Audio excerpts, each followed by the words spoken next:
Gustavo Lucchesi, da Notox, onde está abordando biolubrificantes e bioativos. Bom dia, pessoal. Eu represento, sou um dos sócios, a parte empreendedora do negócio da Notox. Ela é uma empresa que está sediada em Piracicaba. Eu vou mostrar um pouquinho mais dela mais para frente. Eu vou falar alguma coisa sobre biolubrificantes, que hoje existe muita dúvida a respeito da confiabilidade desses produtos, mas a gente trabalha com uma linha de produtos que tem um nicho no mercado e é facilmente utilizável. Alguma coisa que está começando a entrar no mercado mais forte hoje, vendo as outras palestras de fornecedores, que são os bioaditivos, que não são bem classificados ainda pelos fornecedores, mas a linha de aditivos baseado em fontes vegetais está até mais forte do que os produtos prontos hoje. O que a gente vê no mundo é que ainda é dominado pelo petróleo. O Brasil hoje consome perto de 1,5, 1,6. Esses dados 1,4 varia de 1,4 a 1,6 de óleos básicos lubrificantes, sendo que o Brasil importa metade disso, praticamente. E quando a gente participou na Rio+20 em junho agora, participando dos debates da mesa e fomos expositores lá, o que ficou concluído é que na Eco 92, há 20 anos atrás, quando se falava de produtos, a fabricação de produtos que substituem derivados de petróleo, muita coisa aconteceu de lá para cá. Com o carro flex, o etanol virou viável, o biodiesel virou viável. Hoje se fala, 20 anos depois, hoje a questão é os processos produtivos, o ciclo de vida dos produtos, a rastreabilidade da fabricação, o que está envolvido nessa produção. Hoje se fala em carro flex ou uma usina de açúcar produzindo, ou uma refinaria produzindo etanol, mas toda a cadeia produtiva desse produto de etanol se utiliza de lubrificantes de base de petróleo. Então, quer dizer, quanto mais etanol se produzir para substituir a gasolina, mais lubrificante base petróleo se usa. Então, a gente vê isso como uma contradição, tá? Sendo que tem nichos que não tem por que usar. Assim, hoje se vê muito o esforço mundial pela diminuição da dependência do petróleo. Os biolubrificantes têm a função de minimizar esse impacto. Tá? Existe toda essa filosofia, essa corrente mundial pelo desenvolvimento sustentável, os eco-friendly, os produtos eco-friendly. Quer dizer, tem muita empresa que a gente vê utilizando alguns produtos para pôr a cara da empresa, para dizer que a empresa está pensando nessa questão da sustentabilidade. O crescimento econômico do Brasil fez com que aumentasse esse consumo de lubrificantes, de básicos lubrificantes, só que aumentou a importação desses básicos lubrificantes. Então, os básicos lubrificantes, base vegetal, seria não só uma alternativa ecológica, como uma alternativa estratégica também para o Brasil, já que nós somos um dos maiores produtores mundiais de oleaginosas. Tá? E quando você calcula o custo de produção de um básico lubrificante, o custo de tirar um petróleo lá fala-se lá do pré-sal de 8 km de profundidade, levar para uma refinaria, produzir você vai lá no semiárido espremer 1 litro de óleo de mamona, não tem comparação. Tá? Obviamente tem a diferença de aplicabilidade, mas tem alguns óleos vegetais que você pode usar muito bem puro, da primeira prensa frio que saiu, para substituir uma enorme variedade de produtos feitos de básico de petróleo. A Petrobras tem investido mais em prospecção do que em refino. A gente ouviu alguma coisa que tem alguns projetos aí, mas ainda é importador. Incentiva-se muito o uso de etanol e biodiesel, mas sem percepção da cadeia produtiva de todos esses atores envolvidos no processo. A substituição da base mineral e sintética pela base vegetal animal, que a gente chama dos bio-based ou de base biológica, é uma realidade, queira ou não queira. Quem ficar falando mal e segurando mais, vai ficar para trás, né? A gente viu alguns fornecedores falando aí que já estão entrando alguma coisa. Agrega valor às nossas commodities e desenvolve tecnologia local. Nós temos tecnologia de ponta hoje, enquanto a Europa e os Estados Unidos falam de tecnologia com soja, canola, alguma coisa de girassol, nós temos os dois básicos lubrificantes mais interessantes que existem no mundo hoje, que é a mamona e a oleína animal. Inquestionavelmente, os melhores índices de lubricidade, enquanto a mamona trabalha muito bem em frio, mas não tão bem em quente, devido à dupla ligação, a oleína animal trabalha muito bem em quente e não tão bem em frio. Então, unindo essas duas coisas, vai virar o que a gente acha que vai ser o grande produto lubrificante do futuro. Os biolubrificantes, em geral, eles têm uma dependência direta da origem do ácido graxo. Então, existem, dependendo da utilização, a gente trabalha com desde óleo de soja refinado até uma estolide, que pouca gente deve ter ouvido falar do que é estolide, que é um oligoéster, hoje muito usado na parte de cosmético, mas que é a nanopartícula lubrificante lá, que tem o mundo inteiro correndo atrás. A Petrobras tem algumas patentes com esse produto que ainda não acertaram o processo produtivo. A gente está trabalhando com um processo produtivo para ter o mesmo produto. Talvez até um pouco pior, mas com um processo produtivo mais amigável. Tem os óleos vegetais alto-oleico, que são os modificados geneticamente com alto índice de ácido oleico, que tem o girassol 80%, hoje eu ouvi falar de uma canola 95% de ácido oleico, que pode usar direto no motor, que ele não oxida. Eu preciso ver isso aí. Já tem soja 75%, daí tem os ésteres, que são os mais específicos, os mais usados hoje, que são os trimetilopropano, pentaeritritiol, neopentilglicol, PEG, e as estolides, que é o que está todo mundo correndo atrás. E tem as tecnologias de alteração bioquímica, que a Amyris, uma multinacional, entrou no Brasil fazendo algum alarde e desenvolvendo o óleo diesel de cana por modificação genética das leveduras, mas a produção industrial, comercial do produto ainda não conseguiram. Mas é uma tecnologia de futuro, porque dizem que o etanol como combustível já está com os dias contados, então já tem uma utilização para cana no futuro aí. Existe uma diferença de definição do que é biodegradável, enquanto na Europa, dos biolubrificantes, nem todo o que é biodegradável é biolubrificante, mas nem todo o que é biodegradável. Mas todos os biolubrificantes devem ser biodegradáveis.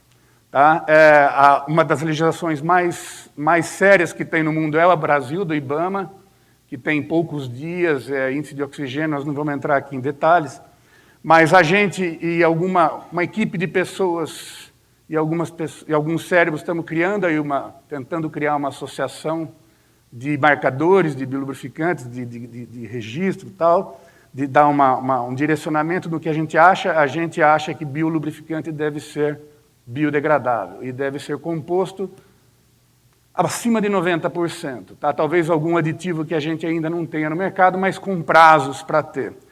A gente tem como ter todos os aditivos, base bio, mas não temos escala para isso ainda, então é comercialmente inviável. Nos Estados Unidos, a definição de biolubrificante, que quem regulamenta lá é o USDA, no Brasil ainda a ANP não sabe o que fazer com a gente, tomara que não queira fazer nada, porque a gente gostaria que a gente fosse ligada à parte do Ministério da Agricultura e não da ANP, como infelizmente o álcool aconteceu de ser. Lá a definição ainda entende que no todo ou na maior parte deve ser de base biológica. Tá? A gente não gosta muito disso, porque a indústria de aditivos está por lá. Né? O mercado de biolubrificantes é um dos mercados que mais crescem no mundo. Ele cresce muito mais, acima de 10% por ano. De 2% a 3% e de 3% a 7% dos óleos hidráulicos nos Estados Unidos já são totalmente base bio. Eu vou explicar por quê. O Departamento de Agricultura dos Estados Unidos já estão com um biolabel, que é um selo nos produtos, que são os biopreferred, quer dizer, eles incentivam, não que tenha uma lei obrigando, mas incentivam o uso, em alguns lugares, de óleo base biológica.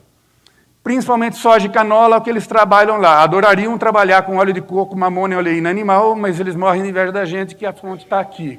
A Índia está trabalhando alguma coisa com a parte da ricinoquímica na Índia, está bem avançada. A China produz bastante mamona, mas produz basicamente ácido sebácico, que é para fazer biopolímero. Mas a Índia está trabalhando bastante, mas eles têm toda uma questão de mercado lá.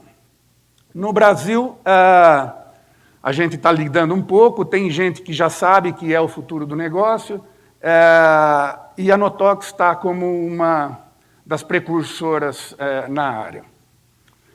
O potencial do mercado resume-se em quase todo, né? Quer dizer, falar em resumido é uma redundância. Aplicações insalubres, por ser não tóxico, aplicação indoor, onde o baixo ponto de fluidez não é requerido. Isso lá fora, eles têm esse enorme problema, porque nós não temos a temperatura tão fria como lá fora, e os óleos mais utilizados lá fora, que são canola e soja e algum girassol, eles têm um ponto de fluidez muito próximo de zero. Então, eles trabalham melhor em quente, mas eles têm maior oferta de produto para trabalhar, tem maior clima frio lá. Então, eles têm que usar um modificador de ponto de fluidez, só que o uso em quente desce junto. Então, eles não têm o que a gente pode chamar de um broad range de utilização. Tá? Enquanto que o óleo de mamona trabalha menos 50, menos 60, com bem pouca aditivação. A operação está em área de ambientalmente sensível, quer dizer, praticamente o grosso da indústria metalmecânica no Brasil está em área sensível, próximo à Serra do Mar, ABC, próximo às bacias hidrográficas, então são todos praticamente sensíveis. Operação com equipamento que processa alimentos, os nossos produtos são todos food grade, tá? É inerente ao food grade, mas a gente tem o registro da NSF, e a compra de tais produtos aí começa a ser requerida. Tá? Durante a Rio +20 nós tivemos algumas reuniões com o pessoal da IME, do ITA, que já tem um direcionamento governamental para a compra de, por exemplo, o Exército, para a operação na mata, o setor de engenharia do Exército, o setor de engenharia da Aeronáutica. Então, compras governamentais para prédios públicos, para óleo hidráulico, para relubrificação de elevadores, escadas rolantes. Então, isso aí já tem no site de compra do governo, ainda já tem vamos dizer, preferimos produtos sustentáveis. Tá? Fluidos para transformadores de energia, que já tem, os dielétricos, a base mamona é o melhor dielétrico que existe. Tá? Alguns fluidos de corte que a gente tem na nossa linha de produto, fluido hidráulico para elevadores, máquinas agrícolas, principalmente as máquinas agrícolas que a gente tem conversado com as indústrias de tratores, que vaza no campo. Tá? Então, eu falo, eu tenho 3 colheitadeiras lá que vaza 200 litros por mês no campo. Tá? Tivemos um caso de uma usina que foi comprar cachaça de um enorme alambique aí que colhe cana e constatou naftênico, ciclo, óleo naftênico no caldo, na cachaça, na pronta já. Tá? De óleo hidráulico que vazou lá no campo do trator, que entrou no DNA da planta lá e virou cachaça. Tá? Linhas férreas e correntes de motosserra, que é o nosso nicho forte hoje, que são os óleos não recolhíveis. Tá? Por mais que a Luarte queira, eu acho que vai ser difícil ele recolher todo aquele óleo que se joga lá numa plantação de pinos, na Eucatex, Duratex, no pessoal lá que simplesmente pulveriza a plantação aí, que cada máquina chega a pulverizar 3, 4 tambores por semana de óleo de corrente de motosserra naquelas fazendas lá. Então, é muito óleo lubrificante que é pulverizado. Tá? Que na Europa tem uma pressão governamental para as papeleiras, para as plantações de indústria florestal usarem base biológica. Os produtos de base biológica, eles são biodegradáveis em meses, tá? No máximo, poucos meses, se não dias. Tá? Então, já vimos o caso de ver cotação de empresa, por exemplo, a gente fornece para o Senai, algumas escolas Senai, e tem concorrente para o nosso também é biodegradável, quer dizer, até pneu é biodegradável. A gente vê lá nonilfenol, óleo naftênico, fala que é biodegradável, tudo bem, demora 400 anos, 500 anos, mas não é por aí, tem que ter certificação. Os micro-organismos transformam em CO2 inócuo, puro, tá? E hoje algumas prefeituras dos Estados Unidos que usam esse produto, eles fazem o que para descarte? Simplesmente soterram, simplesmente vira adubo. Tá? E centrifuga, tira metal pesado e soterra. Qualquer vazamento que tiver, joga terra em cima. Tem o problema de reaproveitamento, de reciclagem. Esse é um problema que é inerente por ele ser biodegradável. Ou ele é biodegradável ou ele é reciclável, não tem como ser os dois. Tá? Porque ele degrada, e degrada em pouco tempo, a gente controla enquanto em uso, todo empresário quer que ele seja biodegradável, mas que não degrade na máquina dele. Pode degradar que jogar fora. Então a gente tem que ter um controle. Mas alguns estudos feitos nos países de primeiro mundo têm mostrado que 50%, próximo da metade dos lubrificantes utilizados, é despejado na rede. Tá? É o maior contaminante de água do mundo hoje, são os lubrificantes despejados na rede. Então, é preferível que ele seja biodegradável do que reciclável. Tá? E os minerais e sintéticos, apesar de degradar, eles não degradam tão bem, eles não viram, eles não entram no ciclo de vida do meio ambiente. Tá? Em caso de derramamento, soterramento. É inquestionável que todo óleo vegetal, qualquer ele seja, o grau de lubricidade de um óleo vegetal é maior do que qualquer óleo mineral. Tá? Obrigado. O óleo vegetal tem uma maior afinidade por superfícies metálicas, então alguns aditivos de adesividade é dispensado. Tem um menor coeficiente de fricção, então menor quantidade de aditivo EP de extrema pressão e desgaste. Relação performance, custo-benefício em performance, pode falar. O óleo vegetal bruto ele é mais caro do que o óleo básico naftênico ou parafínico, tudo bem.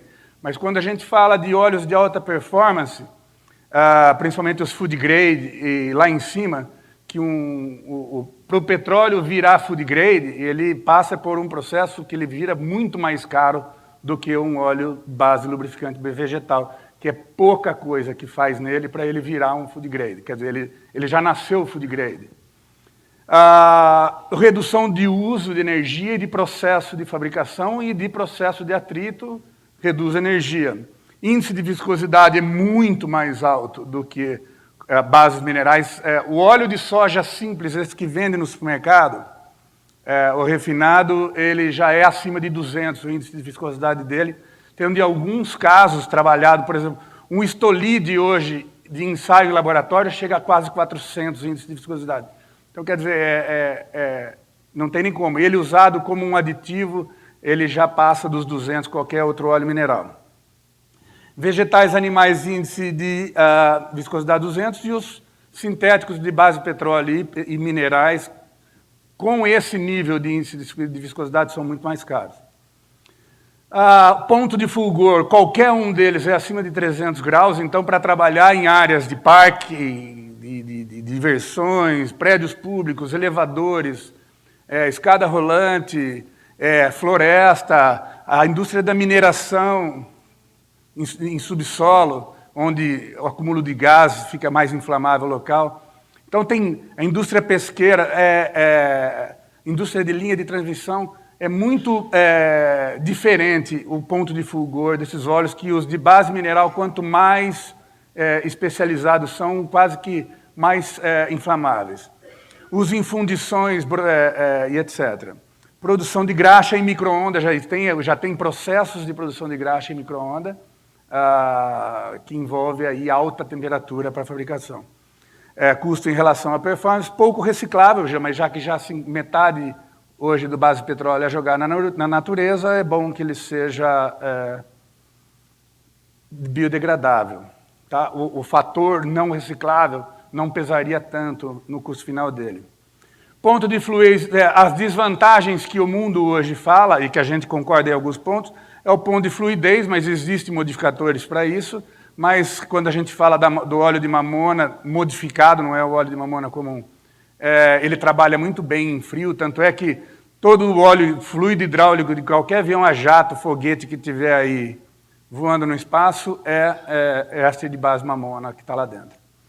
Dependência da origem é uma desvantagem, às vezes você pode estar comprando um óleo que eles podem ter misturado o outro lá dentro, então esse controle de qualidade fica mais difícil de ter, além do que a qualidade do óleo ele é diretamente relacionada à origem da oleaginosa, ponto de acidez, índice de iodo, isso tudo é muito importante. Tem como desvantagem os óleos vegetais uma menor estabilidade oxidativa, principalmente os onde tem duplas e triplas ligações, que são onde tiver ácido linoleico e linolênico, como óleo de soja, eles têm uma baixa estabilidade oxidativa. Vamos dizer, eles rancificam, ficam rançosos. Oleína animal também fica mais rançoso mais rapidamente. Tá? Mas tem aditivos para isso, que seguram bem isso aí, mas não seguram como óleo mineral. Tá? Mas alguns ésteres vegetais aditivados já se equiparam aos de base sintética petróleo. Gera alguns compostos insolúveis, polimerização e acidez, necessidade de aditivos antioxidantes em geral. Falar rapidamente de bioaditivos, que hoje a grande maioria dos aditivos de EPAW, anticorrosivo, os melhores hoje são de base biológica, então a gente não tem muita dificuldade contra esses aditivos. Quando a gente compara um biolubrificante com o outro, mesmo um lubrificante de base sintética, se ele for um benchmark de mercado, se for pegar a formulação dele, o aditivo EP que ele vai ter lá vai ser talvez a base de ácido sebácico, um sebacato, se ele tiver uns dicarboxílicos anticorrosivos, vai ser basicamente de base vegetal. E a mamona é o maior fornecedor de aditivos, tanto para cosmético, para a indústria alimentícia e para lubrificantes, que o Brasil produz muito pouco. Tá? A gente tem alguma tecnologia, mas vem de fora. A capacidade oxidativa do óleo de mamona, como vocês podem ver, com e sem aditivo. Esse é um bioaditivo antioxidante da Lubrizol, que está lançando no Brasil, ainda não tem. A gente tem acesso, porque a gente tem alguma parceria com eles lá, mas no Brasil não tem comercialmente ainda.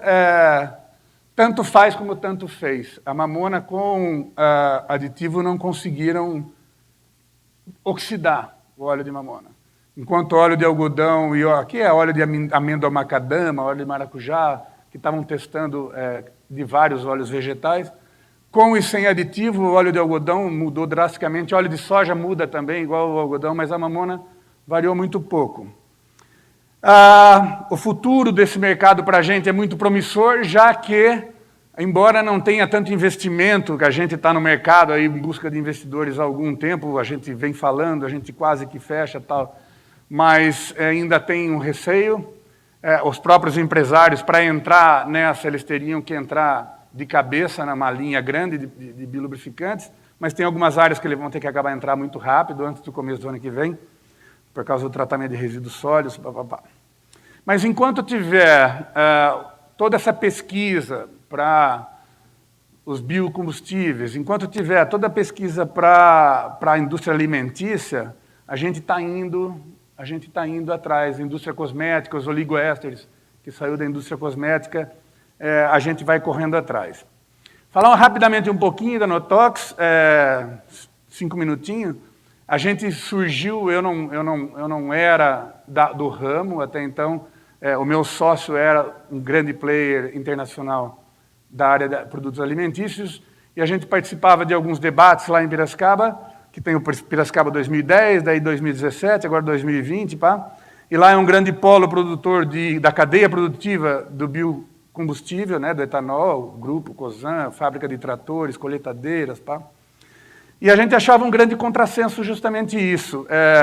A cadeia produtiva se utilizar de lubrificantes base petróleo para produzir um substituto da gasolina e do óleo diesel. E se você for olhar hoje qual que é o tamanho do mercado, aonde que vai ser usado, vê o tamanho das novas tecnologias, todas tentando fugir dos derivados fósseis, tá? A área de bioenergia, tratamento de efluentes, biomassa, bioetanol, biodiesel, tudo bio. Dentro dessa cadeia produtiva de todas essas, da energia eólica, até as termoelétricas lá, que tem uma caveirinha preta em cima, porque é altamente poluente, tem como minimizar o impacto, os biolubrificantes têm uma área de atuação forte ali.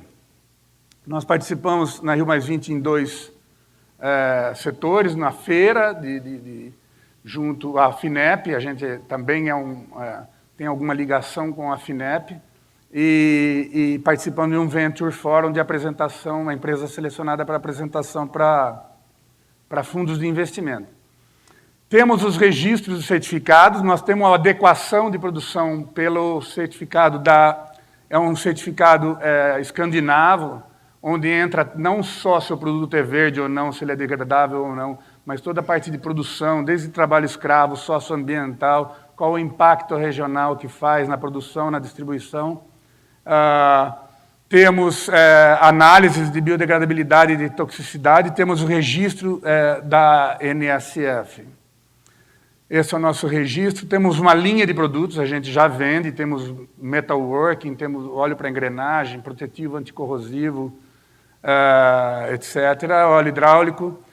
Em análise de tratabilidade, esse é um outro nicho nosso, do metalworking, que se você pegar o produto que está no tanque do CNC ali, do torno, e vai fazer a tratabilidade dele para reaproveitamento dessa água, só destilando, craqueando, porque você tem que abaixar o pH, próximo a 2, para separar o óleo da água. Essa água tem voláteis lá dentro, tem solventes que você não separa. Enquanto que o nosso Metalworking Fluid Base Água você põe um floculante orgânico, tá, natural, ele não precisa abaixar o pH, ele separa imediatamente, sendo que essa água que está aqui, ela já conta com 88% de utilibilidade. Tá? Teria que, para voltar no sistema produtivo, teria que acertar a dureza da água, alguma coisa assim, mas para regar jardim, para você aproveitar, para você deixar de pagar lá R$1 por litro quase, para levarem a sua emulsão embora, contendo 95% de água e 5% de óleo, quer dizer, você está pagando para levarem água boa embora, você pode reutilizar essa água, e esse barro ele é interessante para a gente. Tá? A gente gostaria de ficar com esse barro para a gente. Então, vocês não têm custo nenhum. Em análise de teste de tratabilidade, ele cai na estação de tratamento de efluente e trata junto com o efluente que vem lá da cantina, que vem tudo lá junto. Tá? Ele não trava as ETS. Isso é como a gente gostaria de estar nos próximos 5 anos, 6 anos aí. Quem tiver interessado, conversar com a gente, fazer qualquer tipo de parceria, a gente está à disposição. Muito obrigado.